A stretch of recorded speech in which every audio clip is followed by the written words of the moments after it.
What's good, family? It's your boy, Reckless Ray De Niro, and I'm tapping in with you. We're back again.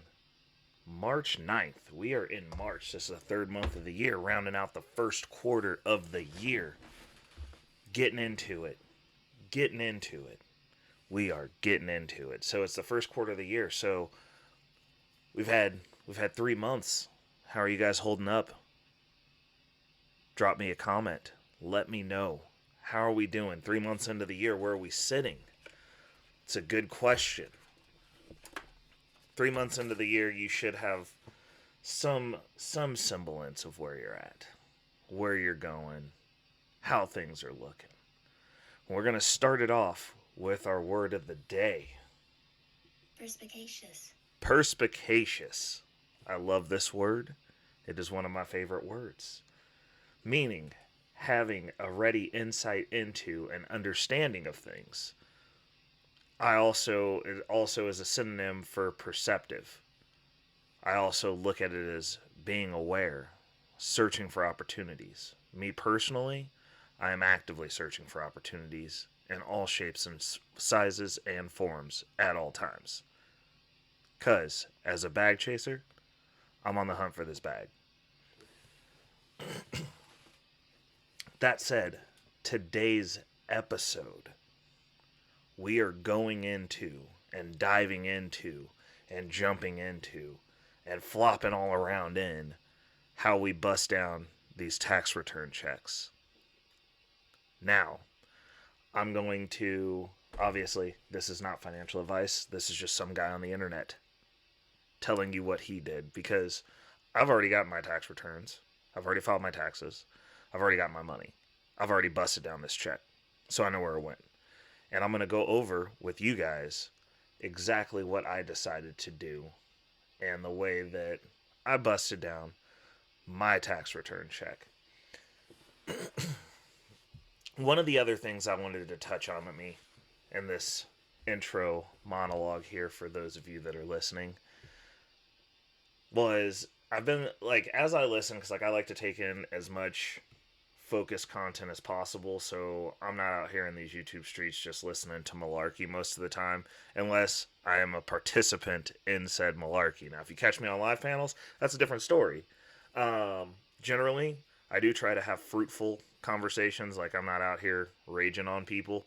I don't see the value in that. It's not worth my time. There are other things I can do. But actually having conversations where I'm forced to sharpen my argument, or able to learn to enhance my argument slash thought process slash life, I'm all about those conversations. So you will catch me doing that. I am out here doing that. And I do get into some heated debates because I am passionate and I have opinions.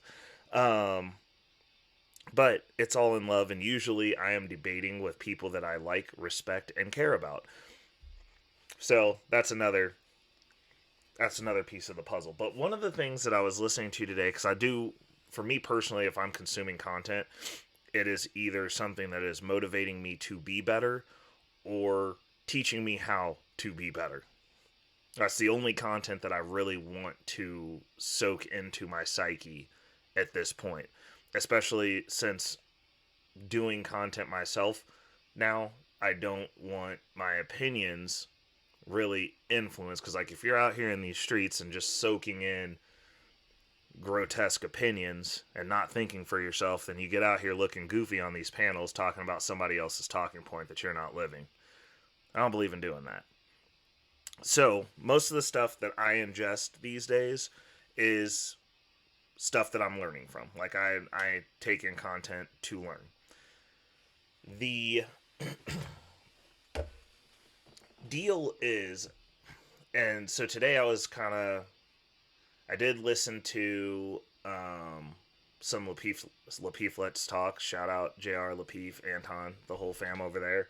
I was listening to a little bit of that, but then I listened to one episode of that, and then I jumped head over heels into some financial guru. So I was like, what are the gurus saying right now? Everybody's telling you how to get rich and the things that the millionaires are doing. And I was like, I know some millionaires in real life, so quite a few. And found it interesting to tap into those. And so like I'm listening to some stuff, and these dudes are talking about 20 years down the road. And while I am not a rushing person, I'm not also not an advocate of saving your dollars and cents, working a backbreaking, grueling job, living a miserable existence where you don't get to do any of the stuff you want to do, and then shaming people for having Starbucks because it's the only thing that brings joy to their miserable lives. So that in 20 years, you can be rich when you can't enjoy the money. I'm not an advocate of that. We are about future financial strategies here, so we're kind of looking a little bit further closer of a window than 20 years. And one of the things that I've noticed is along those lines is everybody's like, oh yeah, you got to save your dollars and cents. There's that camp where you just save everything and you just put in the S&P 500 and wait 20 years, which, actually, if you're 20, that's not bad advice. That's honestly not bad advice if you're disciplined and you're in your 20s, because that's not that big of a deal.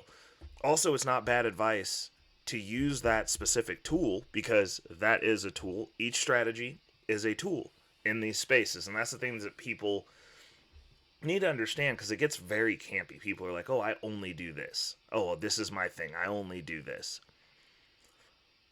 Well, that's great, but here at Future Financial Strategies, we are using any and all tools available that are at our disposal to kind of speed these things up a little bit.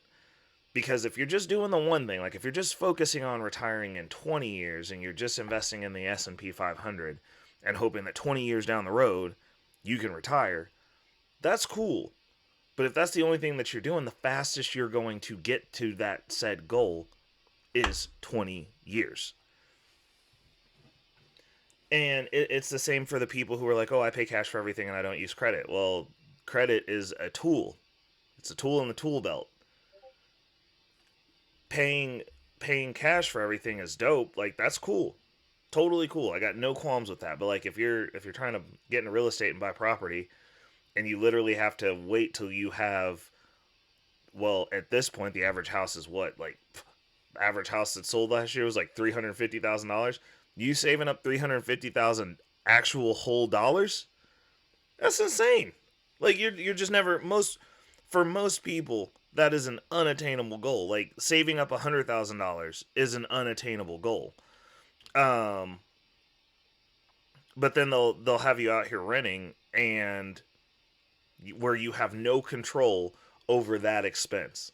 If you are a renter, you have no control over the primary expense that you will have your entire life. Somebody else is in control of that, and they can jack you around however they see fit to make them money. Unless you live with me, then you kept, like you taken care of. Like my roommates, their rent hasn't gone up in 5 years. Like they're chilling. But that's one of those things where it's like, well, yeah, you could say renting's better, but people aren't moving around like that at the drop of a hat. Also, if you're anywhere for a 5-year window, you are better off owning, especially during now, because people's rental rates are going up hundreds of dollars. Like if you're living in a place and your building gets bought, you might as well go ahead and assume that your rent's going up hundreds of dollars. Like you about to have to move to somewhere else, because the first thing a new property owner normally does is come in, they run the numbers and assess it, and then jack the rents up. I've seen it happen all over Kansas City. I've seen multiple people. I'm still seeing posts on Facebook from people that I work service industry jobs with that are still this year having to move because places are getting bought still and the rents are getting jacked up because they're extracting every penny that they can out of those people. Now, if they own their homes, the only way your payment goes up is taxes, which you do at minimum have a say-so on that, because you can vote in the candidate that's not going to raise your taxes. You at least have a say-so. And generally, my taxes in the 5 years that I've lived here have only gone up to where I've noticed it on the mortgage payment one time. Once. And it was $80. And I have $80. So That didn't affect me. That's much better than having your rent go up $150, $200, $300 because they can, because somebody else made that decision. And before my rates went up, before my taxes went up, I knew the taxes were going up. That's the other thing. Like, I at least had a heads up, like, hey, like, we raising taxes. The person who was going to raise taxes got voted in. Brace yourselves. Okay. I can deal with that, as opposed to, I bought this building yesterday. By the way, you got to sign a new rental agreement. Also, you owe us $300 more every single month for the exact same place you was living in before. Like, I don't see how that works out well.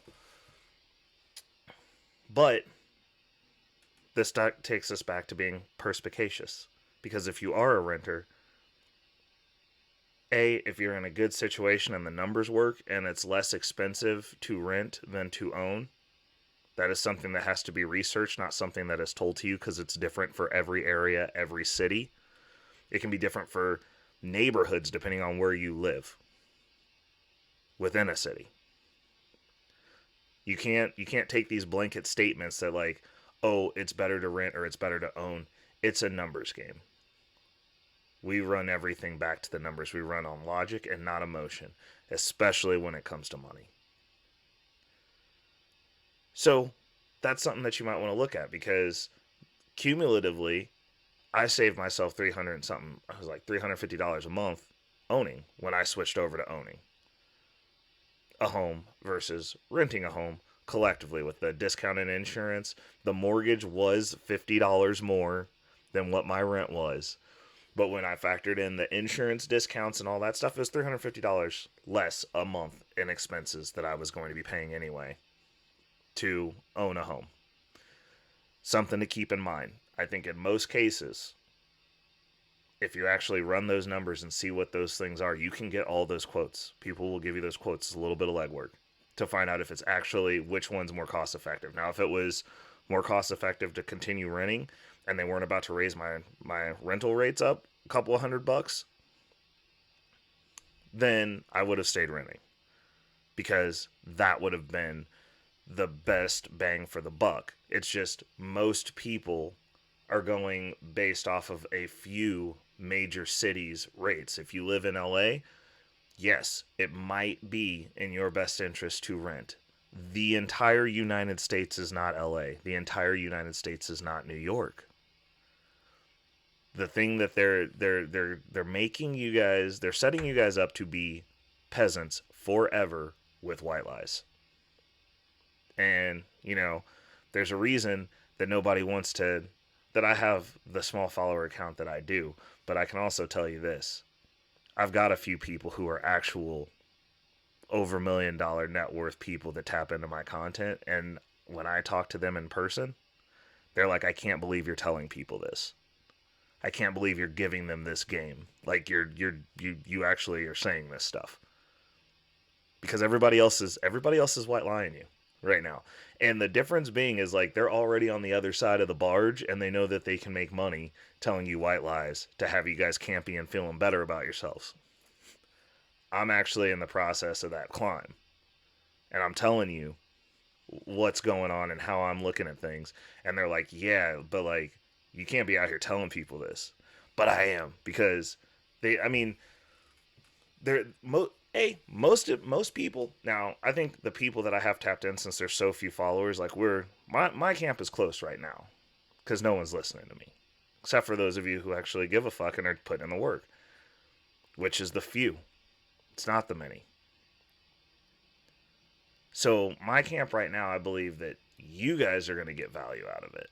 But this is just documenting the journey for later on, so that way we can look back. Because the thing is, by the time that I make it, this might not be relevant, because finance is an ever-evolving, ever-changing thing. So, like, the stuff that I'm doing right now, when I'm at the top of the mountain and I'm telling you, oh, like, yeah, this is what I did to get on and this is how I made it, it might not be that same climb for somebody else. So those of you who are tapped in now are actually getting the premium, the most benefit you can get out of this, because this is what I'm doing right now in this current market with what's actually going on that's affecting all of us, because we all are on the same planet at the same timescape, dealing with the same financial stuff that's going on. I high key doubt it's going to get any easier. But I do believe that it'll be different because like the stuff that the gurus are saying now, I'm 100% sure that this probably worked, but the issue is people wait until they're on so that they can flex on you so that you'll listen to them because they want to make additional money off of you, or they're pretend flexing to just make money off of you, and this is actually how they get money. Like, unless you guys donate to my channel, this channel is not monetized. You can tell I don't have enough followers. I don't have the viewing hours. I don't have the follower count. Also, I mean, we could get those up. That would be cool. But this is something that I'm doing as literally a hobby. If I don't get donations, then this channel just stays kind of about where it's at. It'll have the quality of where it's at. I got some people that are tapping in with me to help me learn some other stuff to increase the production value. But I don't need this money. So, like, I'm not out there flexing and pretending and using other people's cars that I could use or shooting content at other people's houses that I could use to flex on you to get people to come tap in to be lying. Like, this is as authentic and transparent as it gets. Like, this is really what it is. So, like, these are the things that I'm doing, some of which will work, some of which there's a potential chance that I might not get the results that I'm looking for, but I'm going to get a result and I'll be able to report it back like, hey, are we winning or losing? And that's pretty cool. So it's a different vibe over here. And like, it's not necessarily the shock and awe factor that some of the other content creators are giving you. And I'm not claiming to be a guru. Like, this is just me trying random stuff, lining out plans and seeing what works. So, we're going to jump into it. So, how did I break down my tax return? So, I'm going to round some numbers out here. Obviously not diving too much into my personal business, but I got, I'd say, it's like this year, because they cut the taxes. Like, I was actually thought I was going to get more and I got less this year. So, there's that. So they didn't give as much money back this year. They're not trying to stimulate the economy that much because they definitely took the money back from the middle class people, of which I am still middle class. So didn't get as much back as I thought I was going to get. But probably the last 6-7 years, I have not used my tax return for very much beyond investments. So, like, I know a lot of people, they get their tax return back, they go buy a car, they use that for their down payment for their new car, and they'll upgrade their car or something. They'll use it to catch up on debt because you're living beyond your means throughout the year, and they'll have to clear out all their debt because they have no means of servicing that debt beyond their income, which isn't enough because they're dipping into debt to service their lifestyle. This is the reason that people tell you credit is bad, because they use it inappropriately. So there's that camp of people. There's people who do it for vacation. That's like their vacation money. They get their tax return back. They're like, we're going to go do something nice. We're going to go on vacation. I'm like, that's cool. Whatever. Basically, they trick it off. Like, I'm going to go buy something nice. I'm going to get all my big ticket items off my tax return. Which is cool, but like, you're tricking off the money. So that money's no longer in your ecosystem. As soon as you get a lump sum of money, it goes out the door and you put it in everyone else's ecosystem besides your own. I don't agree with that. I don't like it. So I don't do it. What I've been doing is the majority, and when I say the majority, I'm talking like 70% at minimum of my tax return is reinvested actually, it's just been reinvested. Because I didn't have an opportunity fund. I wasn't that organized prior to this year. So this year I took the 70% like I normally do. Actually, out of the money that I got back, I only took $100 for myself to trick off. So actually it was like 99% easy. It was like 99 point something percent went towards reinvestment, but that was split up between investing and my opportunity fund, which most of it went towards the opportunity fund because we're saving up for a home. So that rounded out the first half of the initial on-hand cash that I want to have.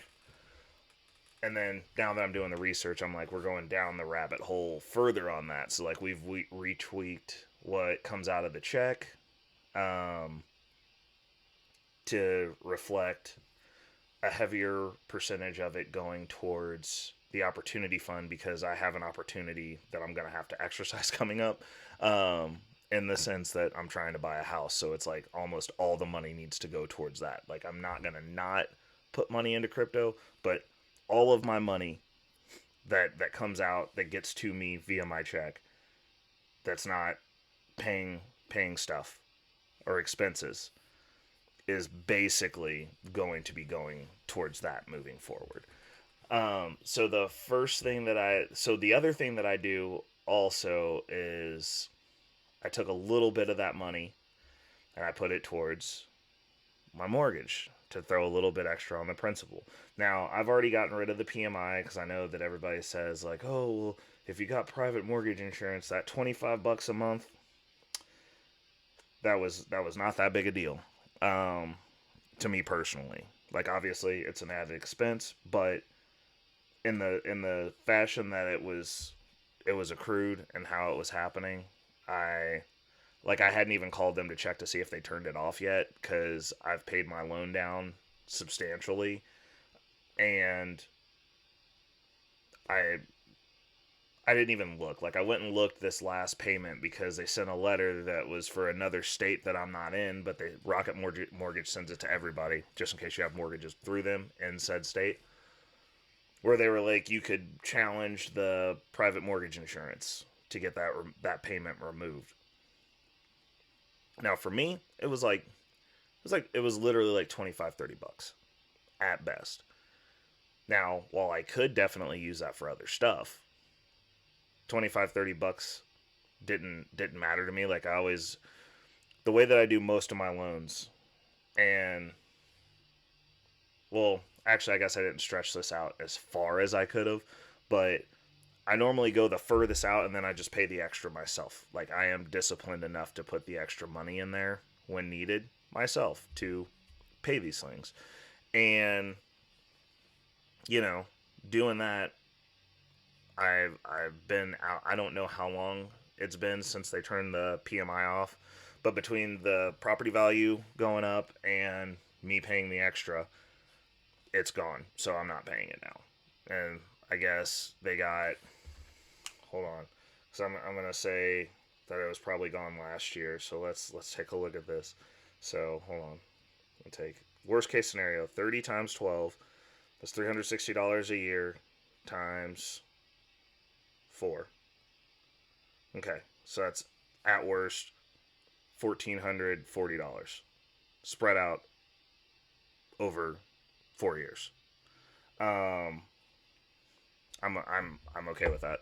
I've definitely made more on my investments, keeping my cash liquid, than that over those 4 years. Guaranteed. Wipe that out. Wipe that clean. So my investments paid for that. So in my scenario, I'm fine with it. Because that $1,400, I've gotten at minimum 200% on that over those 4 years. So I'm good. I'm good on that. That was a decision that I'm going to stick with. I'm riding it out. The other thing that I went in, I put a little bit of it in crypto. Obviously, that's my bread and butter. I do believe in focusing in and having a skill set in one thing, and that's your core. And then you do other things to kind of hedge those bets. So when I say that I'm all in on crypto, I am all in on crypto. Does that mean that I do not buy or invest in stocks or not have a portfolio? Absolutely not. I have a 401k, I have my Roth 401k, and then here soon as I hit my metric on my banking, I will have a standalone regular brokerage as well that I can tap. That'll be a quicker tap than using my Roth 401k. I just don't put as much money in it. Like my focus is always going to be on crypto. Like if there's a play that I can see on crypto, then I'm going to make that play above and beyond before I invest in those other things. What I do have is I have my 401k through my job set up for the maximum price match, and that's it.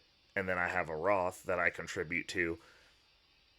We'll be working after we get this next property towards getting that back to more consistent contributions, but under normal circumstances, it's something that I contribute to regularly.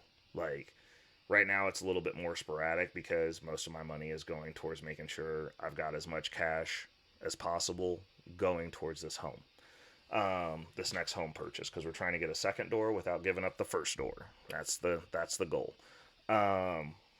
That aside, I did obviously put a chunk into that. I put a chunk into crypto because obviously crypto is my core as far as investments go.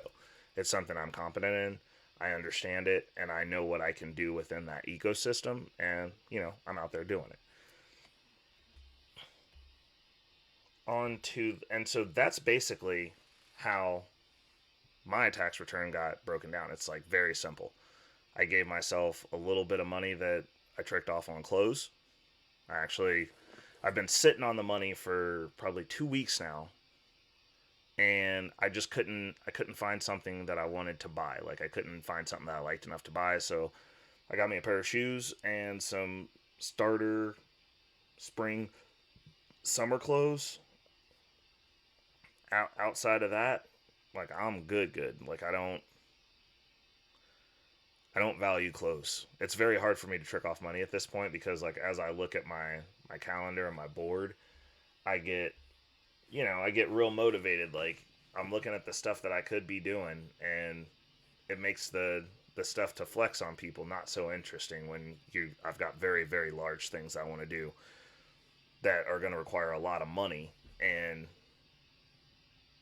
tricking it off on clothes or cars or anything just really isn't that interesting anymore. When you start looking at, I could take this 10 grand and flip it into this, or I could go get a down payment on a car, and I could just roll around in that car, and I'll enjoy it for a few weeks, and then I'm not going to enjoy it anymore, and it's just going to be another car that I'm driving to and from work, to and from wherever, and it's not going to be interesting to me. But these houses, they never get old. At least not to me, because like there's always stuff that I can upgrade. I got little projects I'm getting ready to start coming into the spring on my initial property to get that up to snuff. You have pride in that.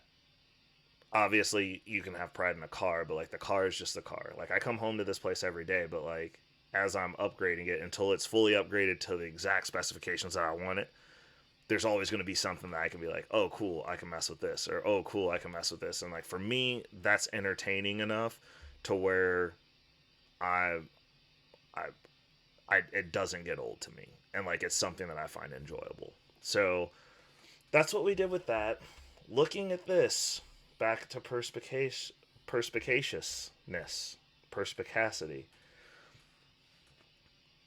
As these mortgage rates are going up and we have this price instability, the prices on homes, so like as they drive the mortgage rates up, you do not generally have high mortgage rates and high home prices, because like at a certain point the whole reason they're driving the mortgage rates up is to slow down the home purchasing, which would then bring the home price down. So normally if you have high mortgages, you have lower house prices. So I'm fully expecting to be sitting on a higher mortgage. Obviously, like my current home, I've got a 3.25% mortgage on it.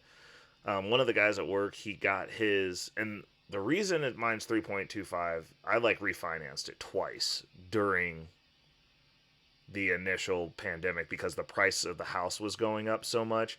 I never pulled money out. I always just refinanced it to get the payment as low as possible because I was paying the extra anyway. And it freed up cash flow for me. And that was the play that I made. And so 3.25 was the best rate that I got. I had a buddy of mine that I work with. It's under 3%, which is awesome. But I'm not complaining. I'm fully expecting my next purchase. It's going to be an order of magnitude higher. The payment's going to be higher, and that one will be the one that we refinance down at some point. But as these rates go up, I'm looking at the prices and like there's definitely some price cuts coming off of some of these houses. One of my pastimes when I'm bored is to scroll through Zillow. I'm always looking for houses. I'm always saving houses, just kind of following them. Like they're houses that I know I'm probably not going to get because they're not houses that sit on there for forever because everybody says it takes years to sell your house. Those are rich people. It does take years to sell multi-million dollar, $1 million homes. 100% agree with that. Um, Normal consumer homes, they do not take years. There's some of these houses that are still going up where I'll get it from the listing and within 3 months it's gone. Within a month it's gone. There's a couple of them where like it was listed a couple of weeks, it's gone because it's a good area. So like unless you're just buying property anywhere and you're not educated about the city and like where you would purchase, where people wanting to live, where the moving and shaking is, where it's easy to rent, those houses are selling. Like the areas that I would choose to live in, them houses is going. They're going for close to what they're asking or over. So I'm not seeing them sit that long, but I'm just watching. I'm seeing the process, saying like, hey, like this one, these properties are going in X amount of time. Like this is what the market's looking like. Are these areas still being purchased and sought after? So, you know, as these prices go up, or as the interest rate goes up, the prices are being affected. And like I am definitely seeing price changes. I'm seeing price cuts. I'm seeing stuff listed at a certain price. And then after it sits on there so long, they start stair stepping it back down until it sells. I am seeing those things happening in my market. Obviously, every market's different, so I'm not going to speak to everyone's market, but where I live and where I'm actively looking, that's what I'm seeing happening. Um, and I think that's what we've got for today's episode. I just wanted you guys to be aware, be perspicacious, be looking for those opportunities. Definitely be mindful for those of you who are getting your tax returns back, who are just filing or in the process of filing or getting ready to file, because I know a lot of people file late because you got to wait for all your stuff to come in. Being aware of how you're allocating that money and the ramifications and consequences thereof, because for a long time I was fumbling that whole bag. Like every year, as soon as the tax return came in, I'm a nerd, so I would build a brand new gaming computer. Not necessarily anything wrong with the old gaming computer, but like I enjoyed building computers, and so like that was my thing. I would spend a lot of money on building a brand new gaming computer every out as soon as that tax return came in. That's what happened. Um, and it's one of those things where you gotta that was a lot of opportunity costs that just went down the drain. Like this is some of the things that you could think of that are that you could have from an opportunistic standpoint, is like this could be the start of that savings. This could be the start of setting the new zero in your checking account or your bank account. Like if you're not at 100, like this could be the start. That could be your 100. You could take that out of your tax return. You could start that there. This could be the start of your investment portfolio. This could be the start of your opportunity fund. Like this is a lump sum of money. And I can't stress enough that if you can't manage these lump sum influxes, like the extra money, you're going to have problems. Because like this for me, like when I look at the taxes and my tax return comes in, I'm like, dude, this is opportunity. That's all I see. Like I'm like, cool, I'm going to give myself X amount for me to do whatever I need to do with. And normally it's going to be something I need. It's like clothes. Like I don't even like if I'm going to buy a large ticket item, I just save up for it and pay for it. Like I don't go, oh, I have to wait. Like I just make a plan. I'm like, cool. After I get to 50%, I got a credit card where I get 0% and I can chop up the other 50% of the payments into like the exact same thing, plan it out, boom, done.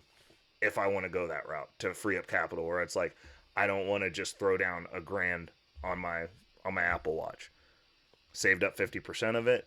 The other 50% of it, I paid for in chunks at 0% interest. Easy. It's done. But like, I don't go, oh, I'm going to wait till my tax return comes in and blow that lump sum of extra money. Oh, I'm going to wait till my bonus comes in, because a tax return and bonus, same thing, it's extra money. How are you breaking down your bonuses? What are you doing with that? It's the same premise. Like, those could be the starts of things. Now, if you're just eating up all your money and then any extra money comes in, you're like, oh, that's fun money because it's extra money. It's not. It's all the same. It's all the same thing. So that's something to bear in mind as we're moving forward.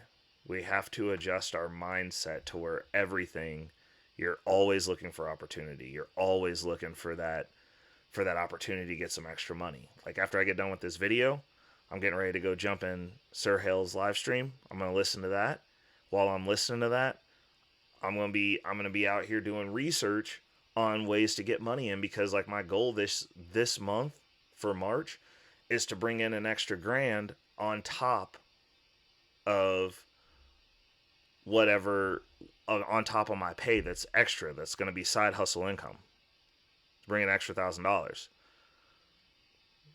So that way I can put it towards getting these savings accounts in order so that I can get the brokerage account opened up. So that way that money that I'm kicking over, I can do what I need to do, start navigating the way that I want to navigate. But in order to do that, I have to get my foundational goals accomplished.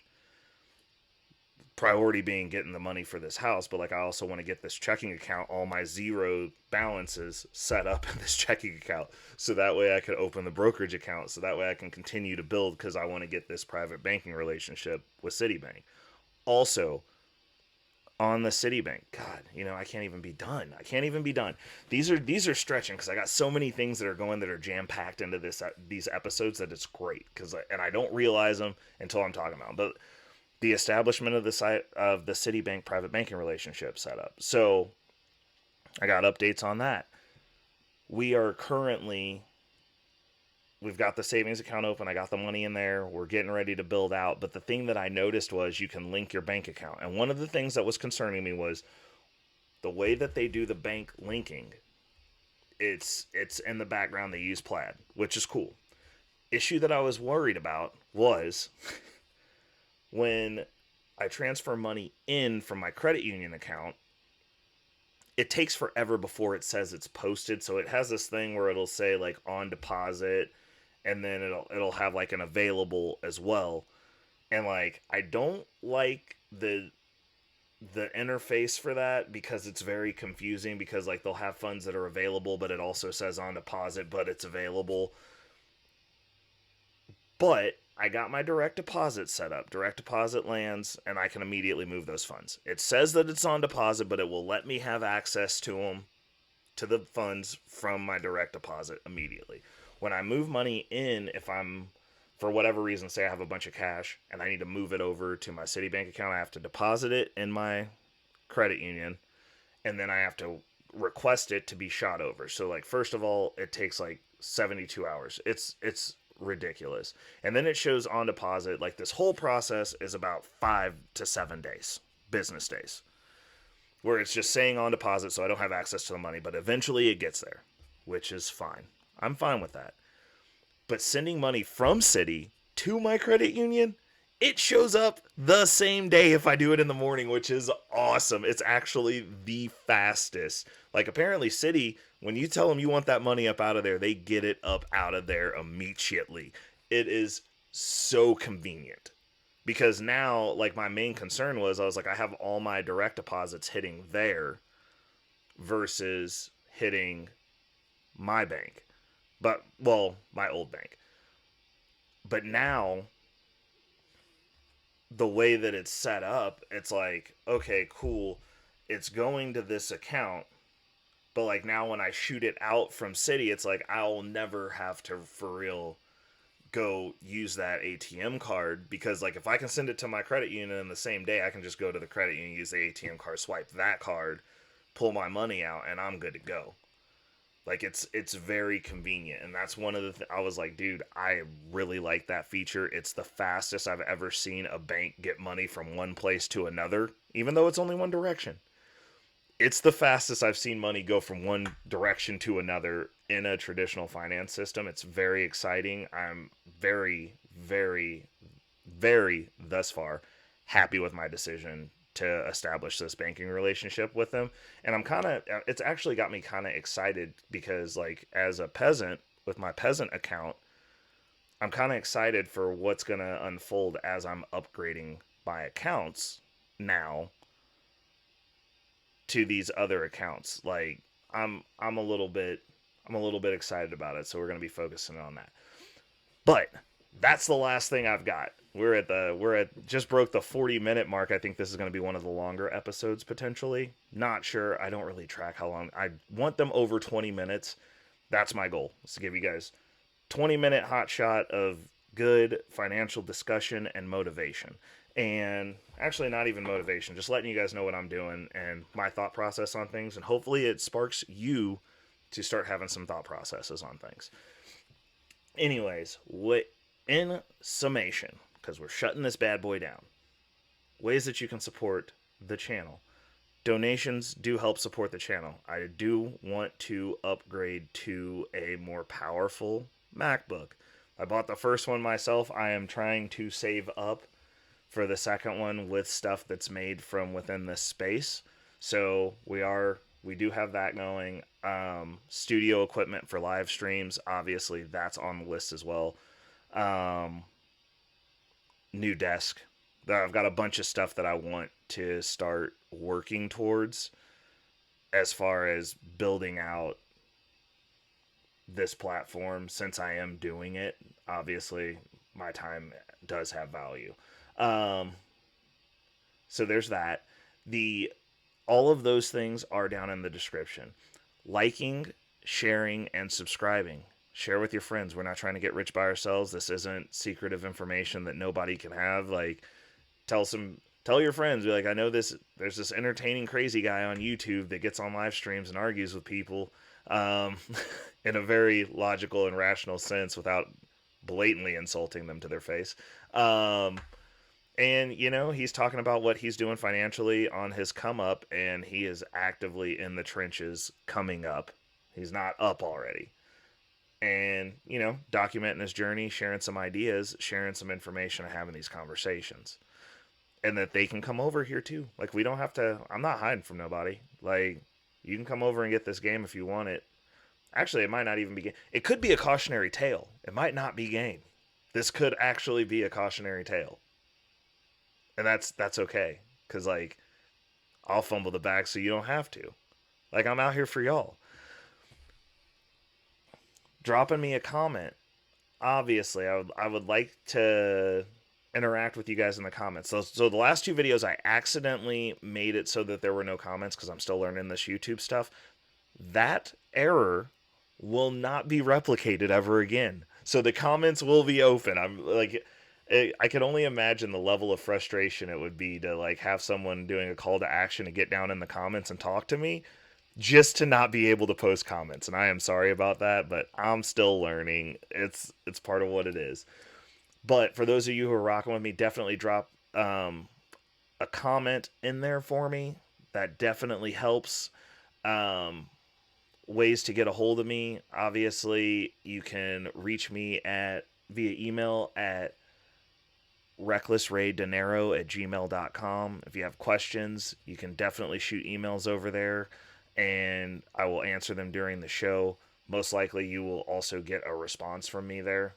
I do not have a team. This is just me. So, like, any emails that are sent, any contact that you reach out to me on any social media, it's me. Like, I'm an actual human. I'm not a team. I'm not a personality. I'm not a talking head. I guess I am a talking head technically because my head is attached to my body and it does talk, but I'm a real person. So, and anybody who you see on these panels that interacts with me, specifically on the Guns and Butter show, which is going to be on this evening, going to be in at probably about 7:30. Tap in. You can talk to any of those cats. Like, we actually, most of my guys that I'm on there with, I talk to outside of YouTube. Like, I actually interact with those guys. Like, I check in to see how they're doing. Like, cause I care about my tribe, because there's not a lot of you. It's easy when it's not a lot of people. But like, I'm soaking this in until it's too many people. And my question that I've always had for myself is, what is my capacity for too many people? Because I feel like I got like a lot of energy, and I feel like I can seed into a lot of people. So I don't know when too many people's gonna be hit, but I'm planning on riding this out till I can't anymore. And then even when I can't, I'm gonna reach out to as many as I can. And like, obviously the day ones are gonna already have a relationship established, and like, they ain't going nowhere. Cause like, if you a day one with me, you a day one with me. It's what it is. Like, I still talk to people that I talk to in elementary school that I don't talk to all the time. I hold space for them to show back up as needed. Um, Anyways, hope you guys have had a wonderful week. And if not, it is not too late. We still got today and tomorrow to make it a better week. Actually, you have all weekend to make it a better week. Rolling in, it's almost Bag Fumble Friday. Do not fumble the bag on Friday. It's not going to help you. We do not do that. We are getting rid of fumbling the bags. We're gonna have, we changing the name of it. I ain't calling it Bag Fumble Friday anymore. It's gonna be, over here for this tribe, it's Bag Building Friday. That's what we're doing from now on.